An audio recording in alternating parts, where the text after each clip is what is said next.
Hello everybody, it's Finn here. This is a new day and a new video.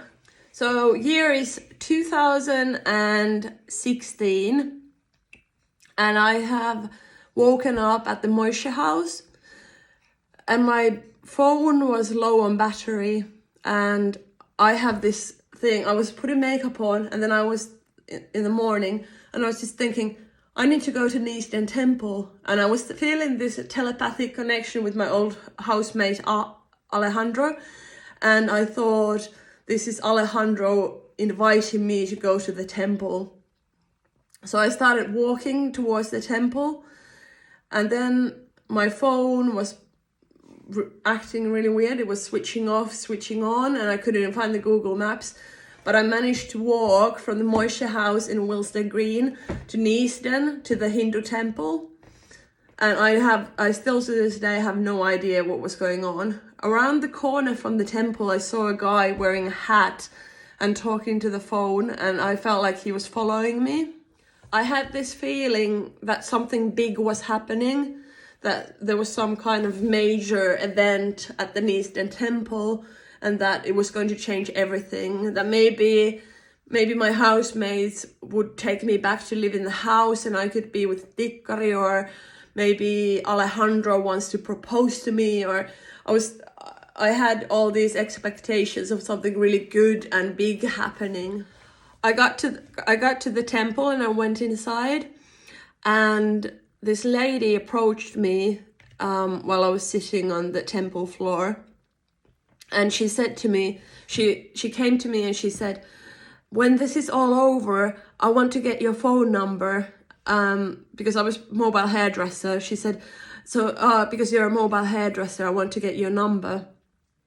And I didn't know how this woman knew that I was a mobile hairdresser. I didn't know who she was and why she was saying, and what she meant by when this is all over. Like what's happening? What is this thing that is gonna be all over soon? Then Alejandro appeared at the temple. He was praying. He was sort of like going, he was lying down on the temple floor, sort of like on his stomach and praying. And I did the same thing. And then some lady came up to me and said, no, that's not how women pray, that women pray like this and men pray like this. And then I did it. And then after a little while, Alejandro and I went outside the temple together to this, they had this cafeteria sort of place, this restaurant. And I said to him, yesterday I nearly killed myself trying to save your life. And he said, why did you do that? And I looked him in the eyes and I told him, because I loved him. And he said, he spread his arms and he said, well, I love you all. So, and he was very much like, he wasn't, like I told him that I loved him, but he didn't love me like the way I loved him back. And I didn't know what to think about it. Then he walked away, and I felt really confused. I felt really I felt really horrible, but I didn't know what was going on. And then I went back to the temple, and the lady came up to me who had said, when this is all over, I want your phone number. And she asked for my phone number, and I gave it to her, and she looked concerned. And then after that, I went back and forth inside the temple, outside the temple. I walked all around the temple. And then downstairs, they had sort of like an exhibition sort of thing about Hinduism. And one of the pictures said that Hinduism interprets different religions as different languages that talk about God and the universe, that they're explaining the same thing, but they just use a different language. And that was something that I internalized at that point. After the temple, I felt confused, and I still had feelings for Alejandro, and I was still hoping that there was a way for me not to leave the house. But the day was approaching fast where I was gonna have to go. I carried on doing my clients, my hairdressing clients. I so I was a mobile hairdresser, so I was going to different people's houses to do their hair. And one of my clients was this Finnish lady called Pia. And I told her that I was losing my home and that I don't have anywhere to go. And she said, no worries. Like, I have a room that's free for February. So you just move in here. And I gave her the money for the rent, and she gave me the keys. And then all of a sudden I had a place to go to after I had to move out. And it felt like a miracle. I felt like that God was looking after me. My move out date came and I was very sad. I felt horrible about having to leave Tikkari behind. I was really worried about her. And on the day that I was leaving, I was sitting on the doorstep and crying and looking at the backyard. And Tikkari came next to me, and she just sat next to me and looked in the same direction as me. And I just felt like she was trying to comfort me. And it really touched me that she wasn't angry at me, and that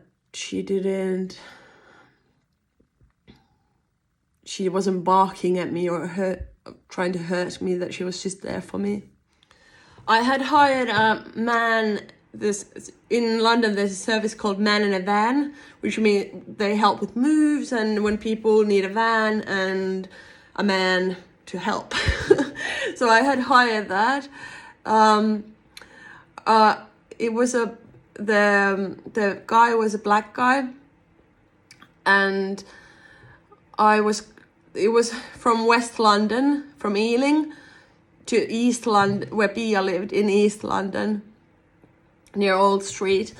And I cried the whole time. I was just devastated. And the guy was really sympathetic towards me. He was very kind, and he didn't ask many questions. But then we had driven for a little while, and he asked me, "What about your dog? You left your dog behind." And then I just cried even more and said, "It's not my dog." It was the Finnish girl's, Milla's dog, and I felt horrible for leaving Tikkari behind. That same day, in the evening, I sent Alejandro a message asking if he would like to go out for a drink with me. And Alejandro replied no. And then I thought, at this point, I thought that he was just saying things, but he wanted to say something different, that I had this connection to him, this telepathic connection to Alejandro, and that he really loved me as much as I loved him, and he was gonna turn around and do that. And then he rang me and he said, "Oh, Milla, the Finnish girl who was my old housemate, can't find her diamond ring. Do you know anything about it?" And I said, "No, I have no idea." So they were accusing me of stealing that ring, and it got me really upset. I was worried that I was being accused of doing something that I most definitely had not done. The following day, things escalated. I went to talk to a police at the police station, and I had my first psychiatric evaluation, and I helped a random Deliveroo person. But I will talk about it tomorrow. So see you guys tomorrow. Take care. Mwah.